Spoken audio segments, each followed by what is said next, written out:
ஒருத்தரோட ஜாதகத்திலீங்க லக்னத்துல வளர்வரை சந்திரன் இருந்தான்னு வைங்க. இப்ப லக்னம்ங்கிறது ஜாதகத்துல 12 ராசி கட்டம் இருக்கு. அதுல ஏதோ ஒரு கட்டத்துல லான்னு போட்டிருக்கு. அதுதான் லக்னம். ஜாதகர் குறிக்கக்கூடிய 1ஆம் பாவகம். அந்த 1ஆம் பாவகத்துல லக்ன பாவகத்துல வளர்வரை சந்திரன் இருந்தால் அந்த ஜாதகர் நல்ல தோற்றம் உள்ளவங்களா இருப்பாங்க. பார்க்கறதுக்கு லட்சணமா நல்ல தோற்ற பொலிவு உள்ளவங்களா இருப்பாங்க. அது மட்டும் இல்லைங்க, கலைகள்லயும் அவங்களுக்கு ஆர்வம் இருக்கு. ஏதாவது ஒரு கலைத்துறையில அவங்க ஆர்வம் உள்ளவங்களும் ஈடுபாடு உள்ளவங்களா இருப்பாங்க.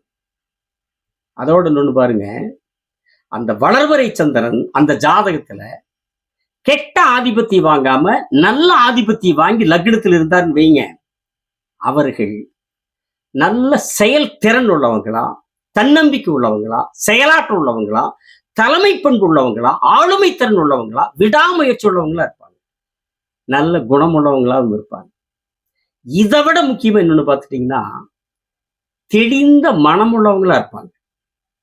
தெளிந்த நீரோடை போல் அப்படிங்கிறோம் இல்லைங்களா, அப்படி தெளிந்த நீரோடை மாதிரி ஒரு துளி குழப்பம் இல்லாம நல்ல தெளிந்த மனநிலை உள்ளவங்களா இருப்பாங்க. எந்த முடிவு எடுத்தாலும் அந்த முடிவுல தடுமாற்றம் இல்லாம, தள்ளாட்டம் இல்லாம சீரிய முடிவு எடுக்கக்கூடியவங்களா இருப்பாங்க.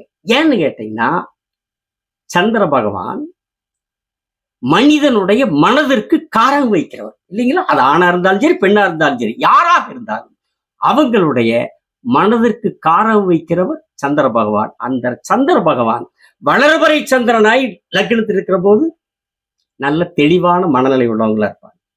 அதே சந்திரன் தேய்வரை சந்திரனாகி லக்னத்தில் இருந்தா தெளிவற்ற மனநிலை, நிலையற்ற மனம், குழப்பமான மனம், இன்னும் சொல்ல போனா கொஞ்சம் ஏமாற்றுக்காரர்களாகவும் இருப்பார்கள். அப்படிங்கிறது ஜோதிடத்துடைய விதி. சரிங்களா?